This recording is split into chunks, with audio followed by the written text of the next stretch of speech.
One of the things that we want this to be is an engaging platform. So if you have a question as Welile goes through her presentation, please either jot it down somewhere so you can ask her at the end of her presentation, or just type it up within the Zoom chat so that we will see it and address it later. So a little bit about Welile. So Welile is a Waterford alumna, graduated with the IB2 class of 2008. She says that she has many memories of WK, and besides chicken and rice on the daily, one of the things that she appreciates is the friendships and relationships she got to build because of her time at Waterford.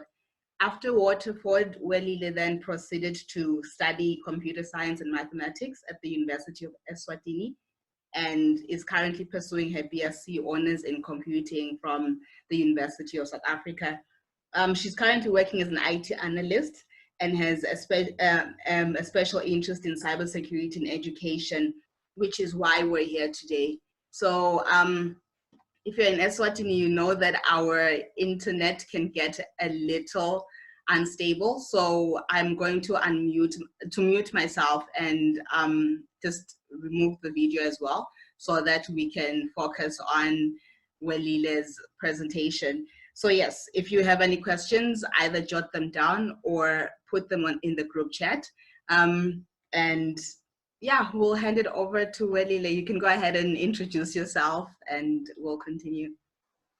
Hi, everyone. My name is Welile Ndlela, as Nasmilo has said. I'm an IT analyst working in one of the audit firms in the country.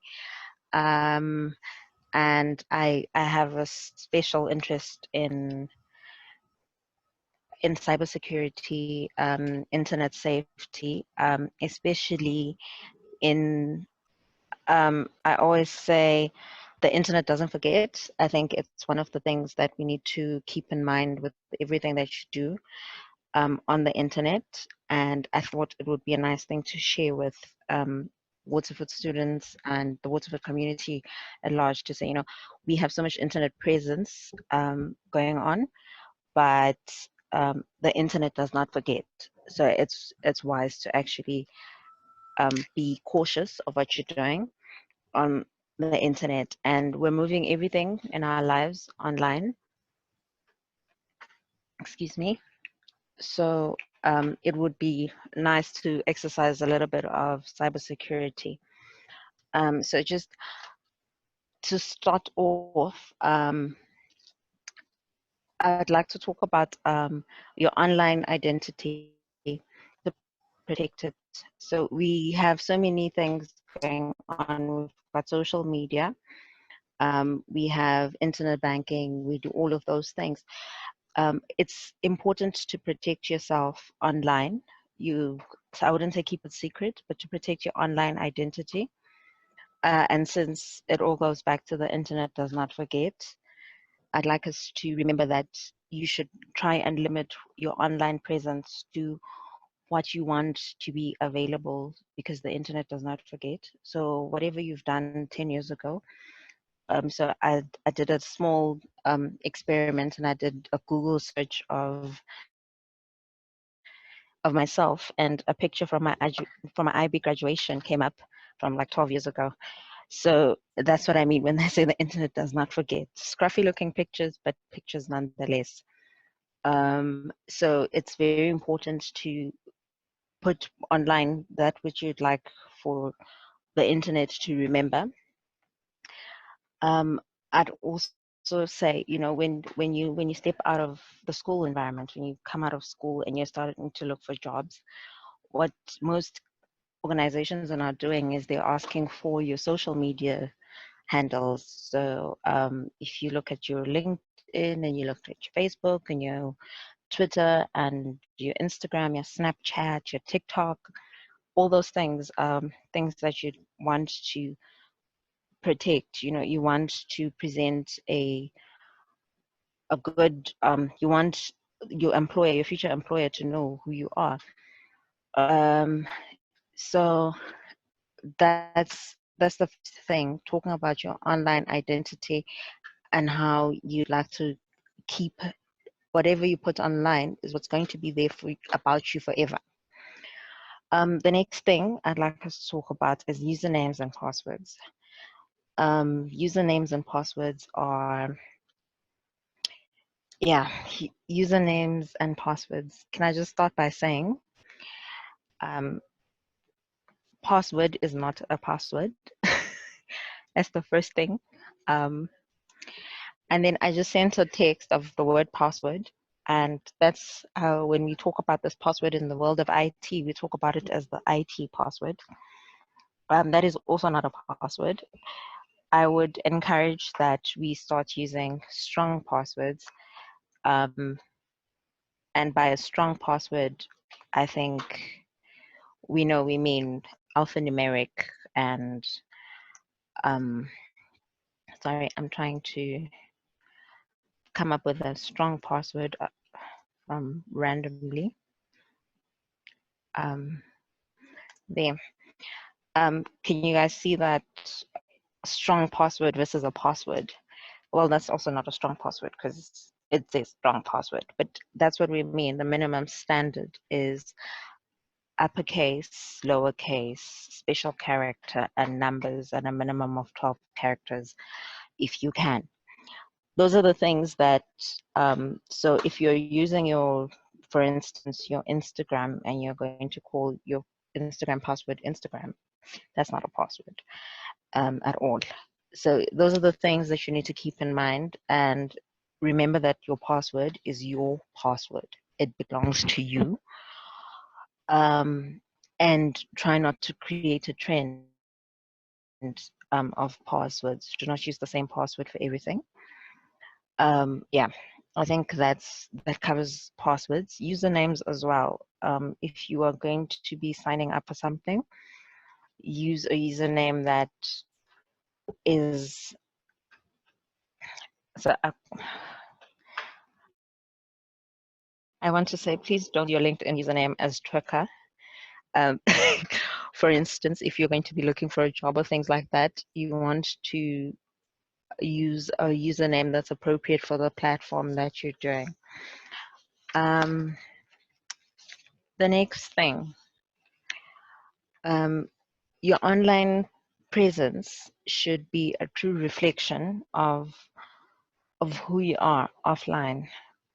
So it's so easy to get carried away when you're online, hiding behind your keyboard. You can say whatever you want and no one will know who you are. But hiding behind a screen name doesn't mean that you'll necessarily get away with it. So just be careful what you put out there and make sure that it's a true reflection of who you are, especially given the platforms that we have now, where you are going to be asked to unlock that Twitter account, unlock that private Instagram account, and share it with whosoever you're going to be sharing it with, and making sure that, you know, whatever you say online is not illegal, it's not hate speech and all of those things. You need to make sure that you protect yourself. And then the next thing is, we meet so many people virtually. It's a nice experience. That's one thing I enjoy about the internet. I have so many internet friends, but you need to be vigilant on who you then eventually agree to meet up with in person, because some people are amazing friends online and they're not really the people, that they're not a true representation of who they are in real life. So you want to try and protect yourself. And then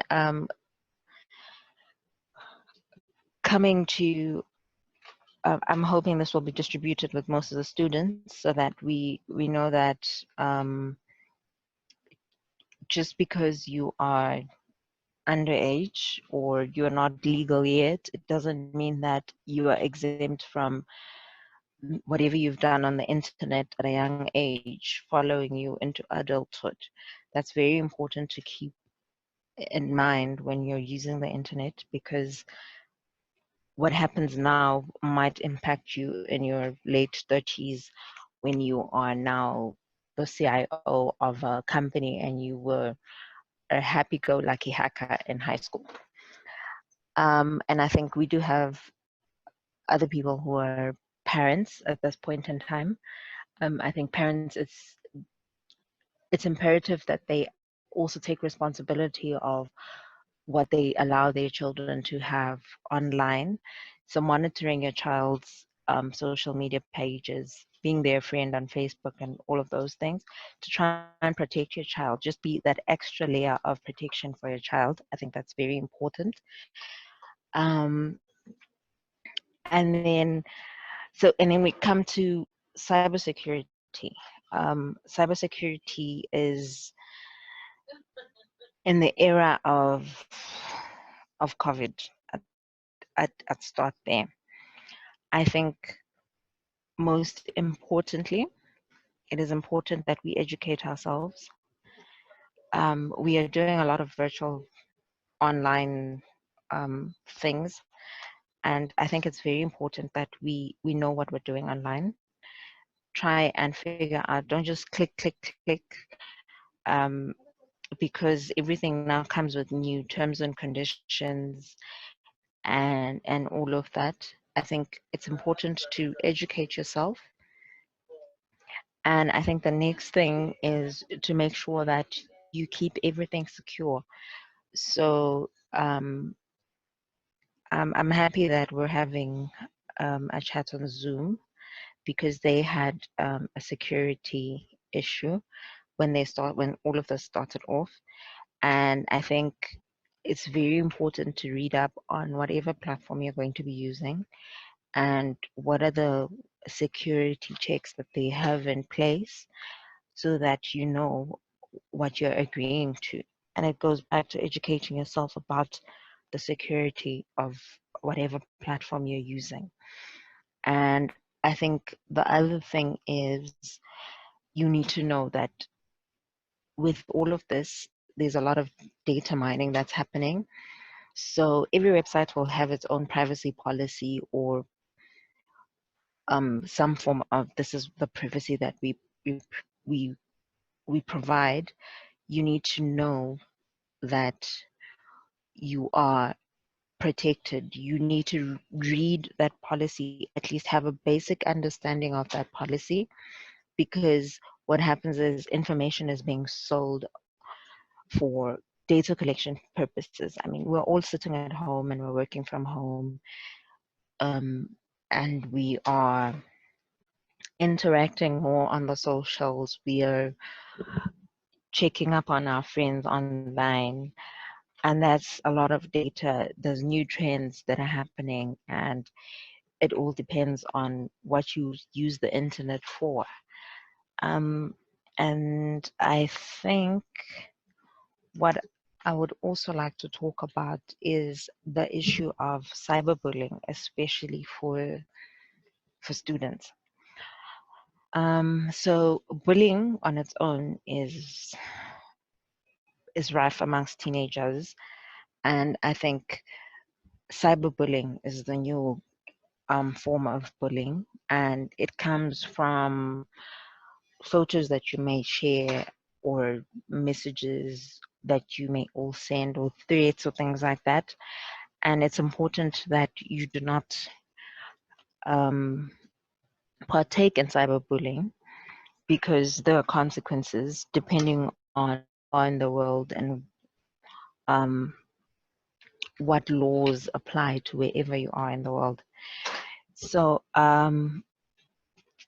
the one thing that I always talk about when I talk about cyberbullying is, I always say, whatever you do, online, offline, be kind, because sometimes you think we are dragging someone for something they've done, and there's a very thin line between dragging and being a bully, a cyberbully. So trolling someone on the internet or stalking someone on the internet may seem as though you were constantly picking on this person because they're easy to pick on, or sometimes they actually push back and you feel you need to push back some more. That contributes to cyberbullying. That is actually cyberbullying on its own, excuse me. So those are the things that you need to be careful on in terms of your cybersecurity. So how do you handle being cyberbullied?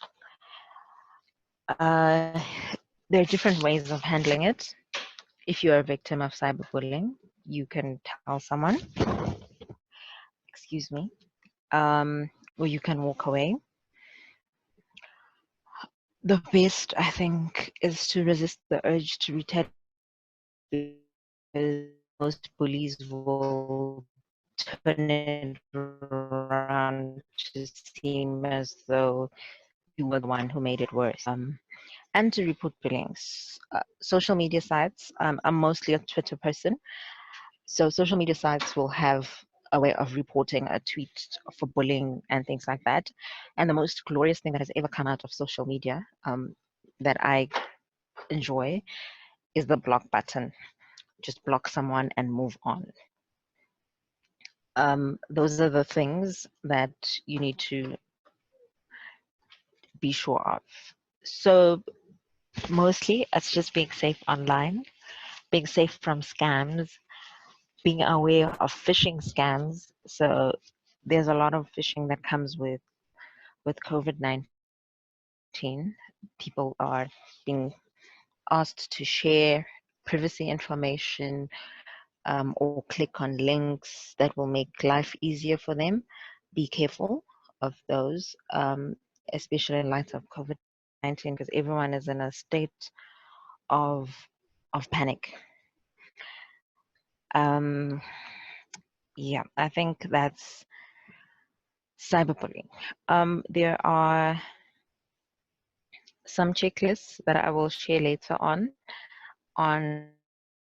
how to manage your social media pages. I will send that and I'll ask Ms. Milo to distribute, because I think I need to just put them all in one folder to make it easier to share.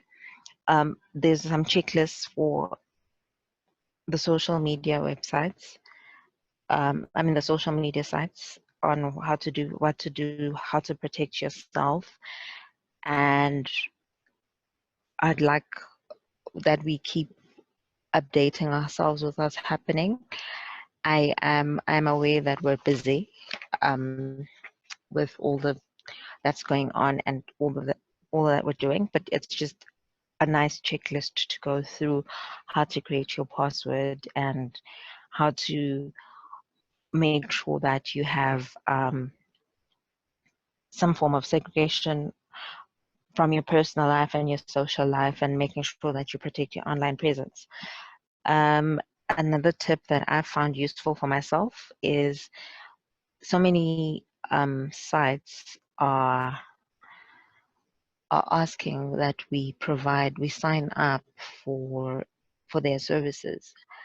I have personally, I've created an email address for signing up for things that helps me deal with the spam messages and all the subscription messages and all the things. So all my social media will go to my social media, and I'll be able to see what's happening and monitor. I think that's very helpful, because it also just helps to create your work email. So for instance, you have your work email, it lessens the burden on that. And also I think company policies have where you are not allowed to use their work emails for social media signing up.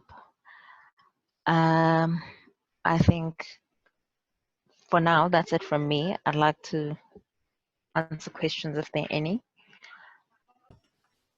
So can I say something, Welile? Nosmila? Yes, please. So I loved your tip about having another email address. I think that's a great idea, because when you sign up for something, and unfortunately we need to sign up for things, but when you sign up for something, you have no idea the frequency with which they're going to contact you, and it really can become a bit overwhelming. And I think the students will agree, the students who are in the audience today, we are all at the moment trying to manage our inboxes carefully because we're on Google Classroom and the inboxes get flooded. So, however, at least you know that that's traffic that you are dealing with because it's school traffic. Whereas when you sign up for various apps and things like that, you can get some unwanted traffic. So I thought that was a great tip. And also what you were saying about your online identity and how you make a digital footprint and it stays there forever. And I think that we need to be very aware that these large organizations, Google for one, Google rules the world right now. Google, they don't have your best interests at heart. And so in terms of security, the default position is they leave you wide open. And they kind of make this opt-out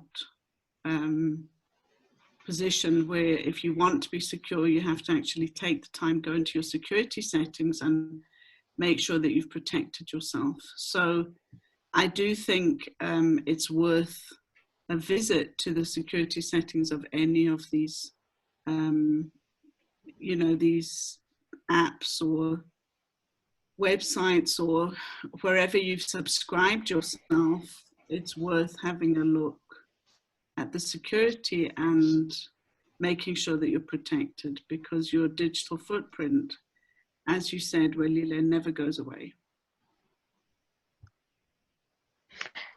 Thank you, Mary, for that, and also just thank you for being here as my tutor. I'm very grateful.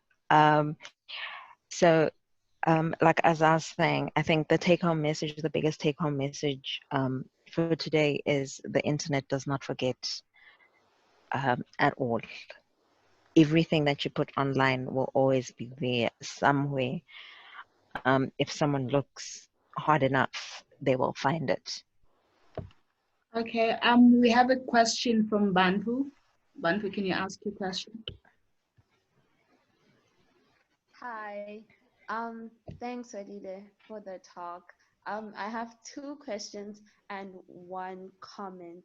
Well, I think my first comment would be that I really enjoy how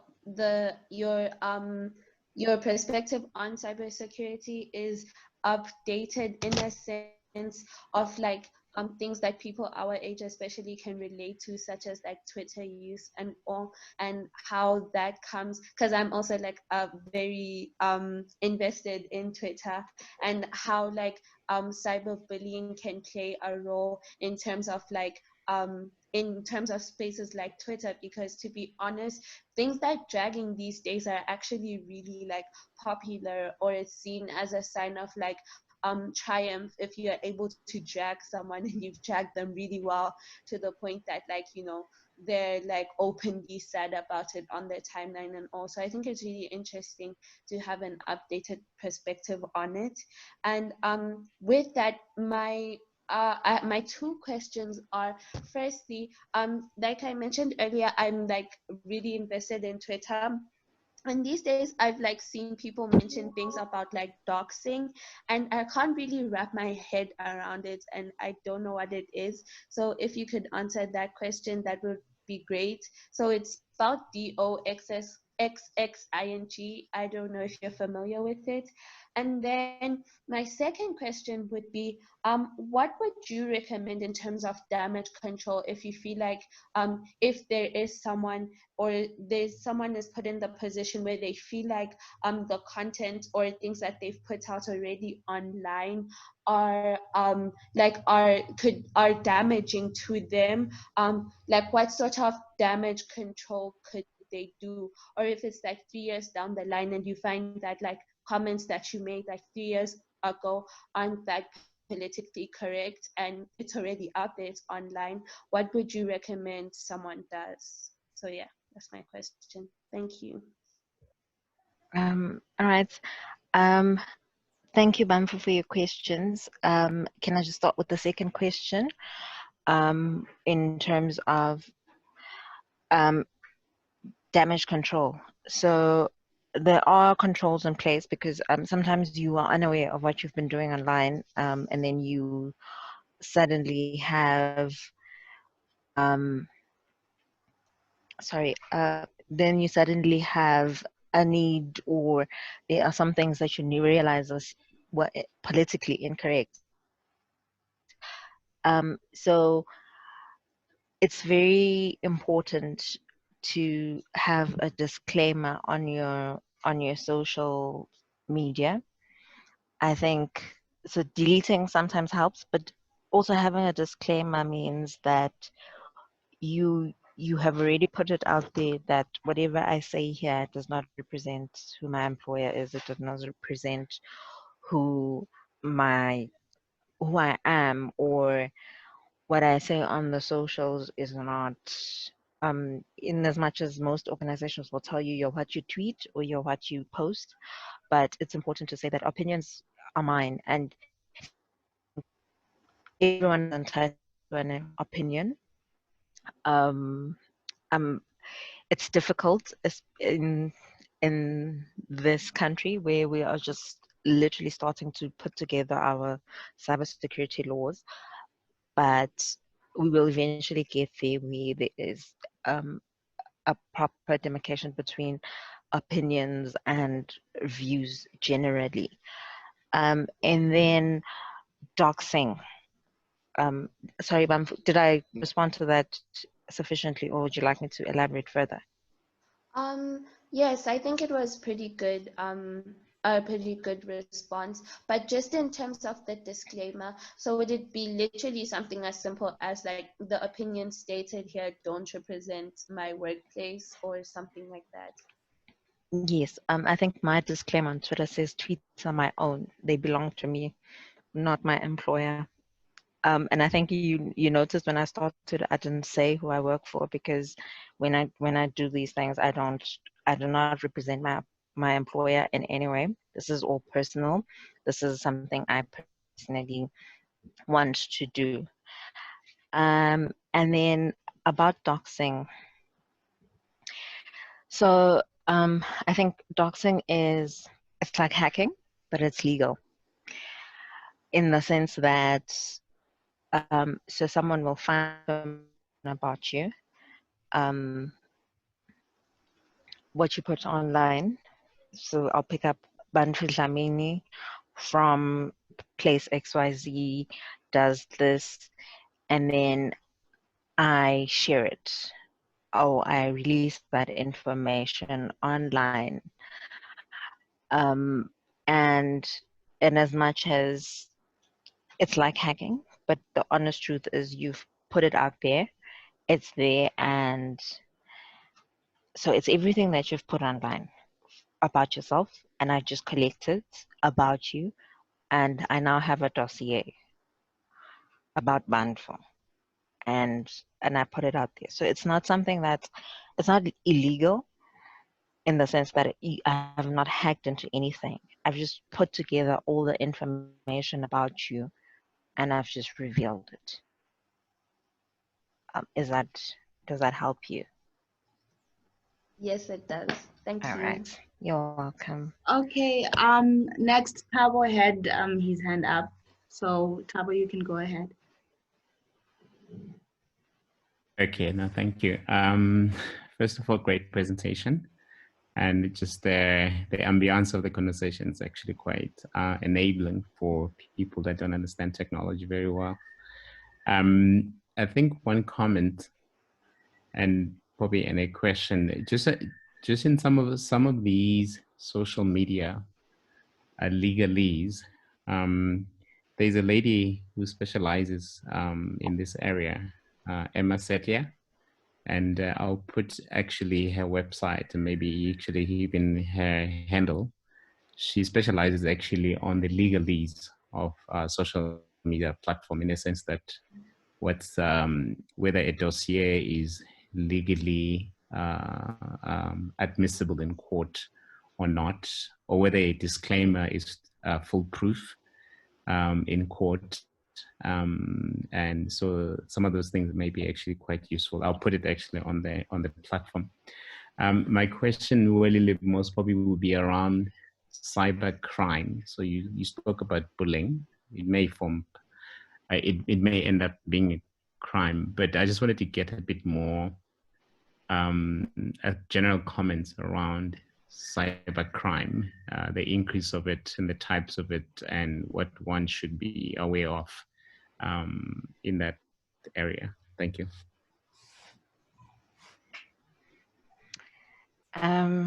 Okay, thank you, Tabo. So I think when it comes to cybercrime, mostly it's cyberbullying is one of them, and then I think the next is that comes to mind is I'm trying to find the right wording for it. So it's cyberbullying, it's hacking, and then you would find sextortion, where people are extorted for sexual images and things like that, which is another thing that actually is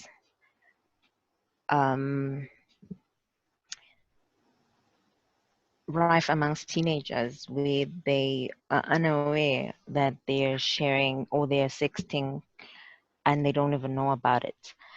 I think that's one that I skipped. I don't know how, but so sometimes you take pictures and you share with your friends, and the next thing it's all over the internet because you have shared with your boyfriend or your girlfriend nudes of yourself, and now you find yourself with that problem. And then when it comes to hacking, people hack into your bank accounts, they hack into your emails, and they share all your private information. The rest are normally just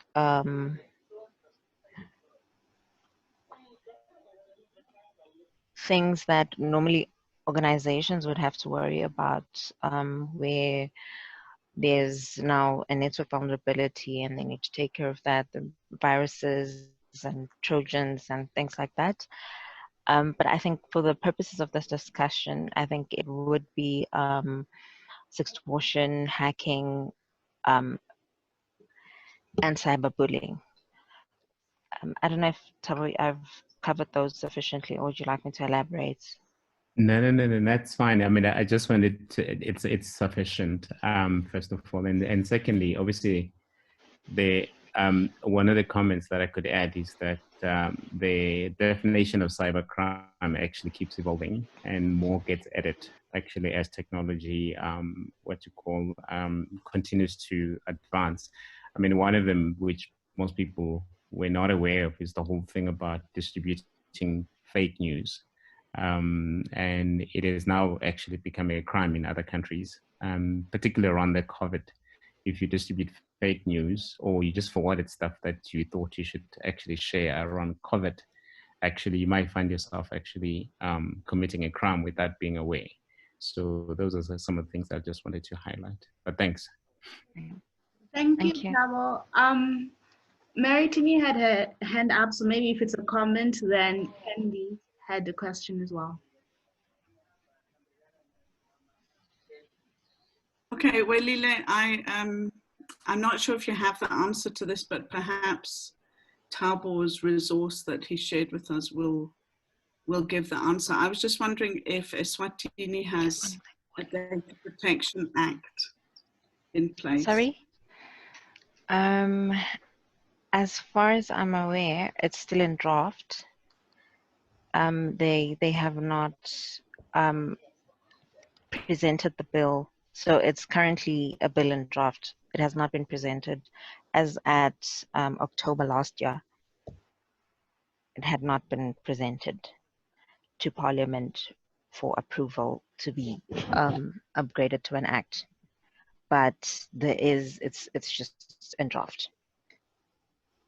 So in South Africa, Mary, so there is the protection of personal information, which has been legislated but is not been effected, in a sense that it's there but it's not effective. So I would assume that most countries around South Africa may be actually extracting information from that one. So it could be still quite a while. But you find that actually most South African companies that are based in Eswatini will actually be following what's already been legislated. So we could actually share that as well on the link. Awesome. Thank you, Tabo. Candy, did you have a question? I did, but it's been answered, so thank you. I do have a comment though on when we first started this, it was about Google and the fact that I myself am a photographer, so all my photographs are digitally stored across the different devices that I have in use, and that I didn't realize it until somebody pointed it out. But because my accounts are linked to Google, they automatically upload it nowadays, unless you have to change your settings specifically within your security settings. And it's not something we actually look for. And the only reason I came across it is because my accounts were linked. And as a photographer, I have to keep track of my photographs. So yeah, they don't, and I've discovered with a lot of other apps and that kind of thing, they don't actually explicitly inform you of certain things that they'll upload without your permission, such as photographs, and that kind of thing. Yeah. And I was just wondering, is there a way, because once, like you say, once something is up on the internet, it's up there and forever, and with Google now, everything is kind of linked. How can we expressively stop, because I'm also on IB2, like our future places that we want to work from, just kind of accessing photographs and stuff like that that we weren't meant to upload, if that makes sense. Hi, Candy. All right.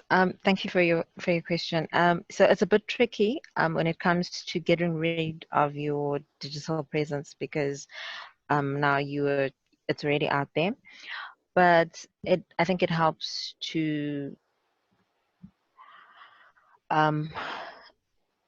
delete stuff to upgrade so whenever they say we've upgraded our privacy policy, look into that privacy policy and see where it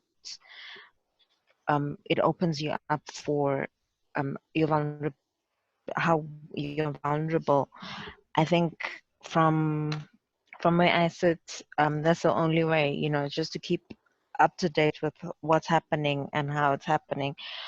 So the most of it was I had a conversation on WhatsApp with someone, and then as soon as I logged on to my Instagram, because Instagram, WhatsApp, Facebook, as soon as I logged on to my Instagram, I got an ad about the one thing I was talking about on WhatsApp, and I went onto Facebook and it was there. It was the same ad, and I was just like happy. I realized, oh yes, everything is now linked. Mark is also doing the most at that juncture, unfortunately. So it's just keeping up to date with what's happening with the privacy policy is very important. I know it's easy to just click and say accept all terms and conditions and never going back to reviewing what that privacy policy has been updated to. Thanks. Candy, is that sufficient? Yes, thank you. You're welcome. Awesome. Does anyone else have any other questions or comments? I do not see any raised hands. So, Welile, if you just want to give us some closing remarks, you can go ahead. All right. Thank you, Nasmilo. Thank you, everyone, for coming through. I think I'll just quickly go through what we did, like a quick summary. Online identity. Whatever you put online is what will be online about you forever. And your usernames and passwords, they're yours, they belong to you and only you. Sharing of passwords is not advised. And whatever you put online should be a reflection of who you are. Be vigilant when meeting people that you've met online. Educate yourself. Make sure that everything that you do online is secure. And I think the biggest take-home message is the internet does not forget. So we need to be very careful of what we put on the internet, because it will forever be there. And thank you very much once again for coming and, or yes, virtually, but yes, and I think, yes, be cyber smart, be cyber secure is the current hashtag for Swaziland. So that's what I'm going to leave you with. From me, thank you very much.